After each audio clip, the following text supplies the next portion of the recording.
Friends, நாம் இந்த வீடியோவில் நியூ ஜெர்சியில் நிறைய மரம் கலர் சேஞ்ச் ஆகிருக்கு. அதை பற்றி தான் ஃபுல்லாக இப்போது பார்க்க போகிறோம். இந்த மரம் பார்த்திங்களா எவ்வளோ சூப்பராக இருக்குன்ட்டு. கலர் பார்த்திங்களா எவ்வளோ ரெட் கலர், நல்ல ஒரு செரி கலரில் இருக்குல்ல, அழகாக கலர் மாறி இருக்குது. இது போல் நிறைய ஆரஞ்சு கலர்லையுமே மாறும் ஃப்ரெண்ட்ஸ்.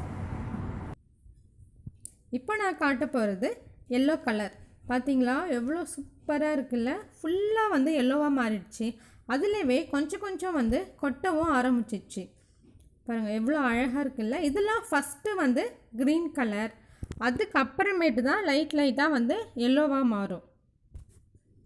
பாருங்கள் பக்கத்துலேயே க்ரீன் கலர்லேயும் எவ்வளோ மரம் இருக்குது பாருங்கள். ஆனால் இந்த மரம் மட்டுமே எல்லோ கலர் ஆயிடுச்சு பார்த்திங்களா.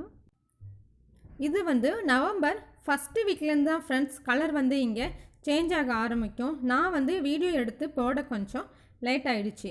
இப்போல்லாம் பார்த்தீங்கன்னாக்கா ரொம்பவுமே கொட்டி போயிட்டு வெறும் குச்சி தான் இருக்கும்.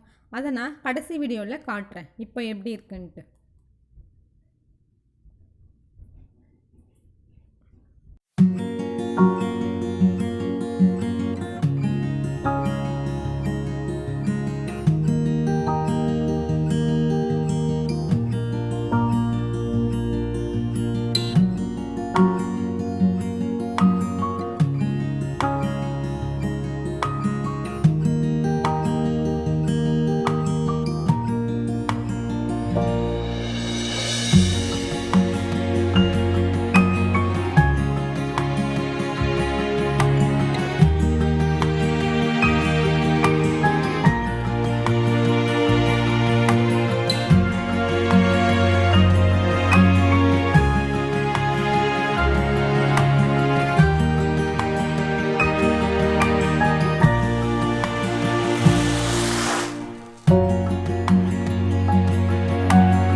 இந்த ட்ரீ பார்த்தீங்களா, கிறிஸ்மஸ் ட்ரீ.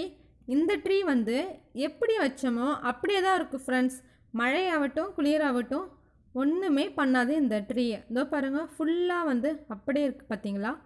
இதை சுற்றி இருக்கிற எல்லா மரமும் பார்த்தீங்களா எல்லோ கலர் சேஞ்ச் ஆகிடுச்சு. இது க்ரீன் கலர்லே தான் இருக்கும். இது வெயில் சீசன்லேயும் ஒன்றாகாது, பனியிலுமே ஒன்றாகாது, அப்படியே இருக்கும். நான் இப்போது காட்டுறது என்னுடைய வீட்டோடைய பேக் சைட் தான் ஃப்ரெண்ட்ஸ். இங்கே பார்த்தீங்களா அதுலேயே எவ்வளோ கலர் சேஞ்ச் ஆகிடுச்சுன்ட்டு தெரியுதா. எல்லோ கலர், ரெட் கலர், இன்னும் ஒரு சில மரம் கலர் சேஞ்ச் ஆகாமல் க்ரீன் கலர்லேயே இருந்துச்சு. அதெல்லாம் கொஞ்சம் லேட் ஆகும் கலர் மாறுறதுக்கு. ஆனால் கண்டிப்பாக கலர் சேஞ்ச் ஆகி தான் ஒன்று ஒன்றா கொட்ட ஆரம்பிக்கும்.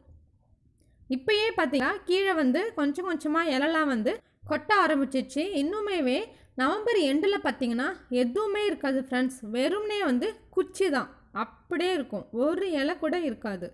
இன்னும் கொஞ்ச நாளில் கொட்ட ஆரம்பிச்சிடும் எல்லாமே. இதோ பார்த்தீங்களா காற்று எப்படி அடிக்குதுன்ட்டு. இந்த காற்று மழை அப்புறமேவே ஒரு 1 வீக் கழிச்சு பார்த்தீங்கன்னா இலை எல்லாமே ஃபுல்லாக கொட்டிடும். பார்ப்பாங்க இந்த காற்றுக்கே நிறைய இலைலாம் கொட்ட ஆரம்பிச்சிடும்.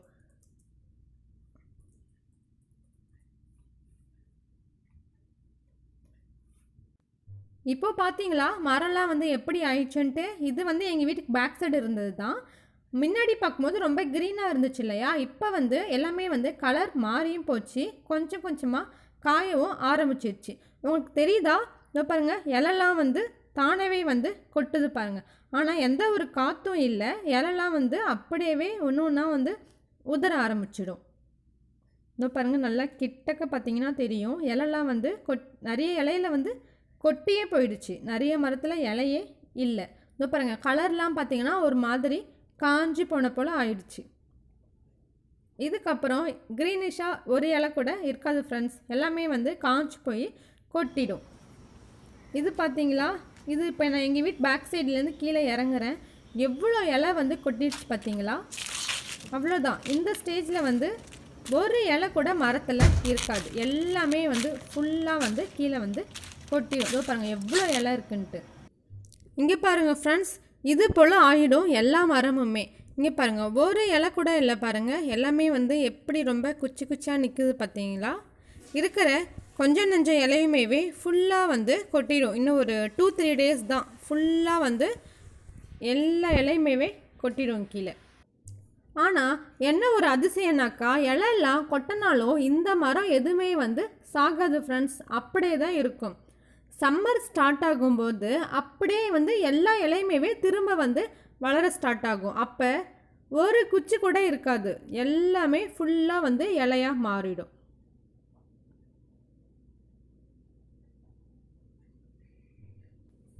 என் கூட சேர்ந்து நீங்களுமே நியூ ஜெர்சியோடைய ஃபால் சீசன் பார்த்து என்ஜாய் பண்ணியிருப்பீங்கன்னு நினைக்கிறேன் ஃப்ரெண்ட்ஸ்.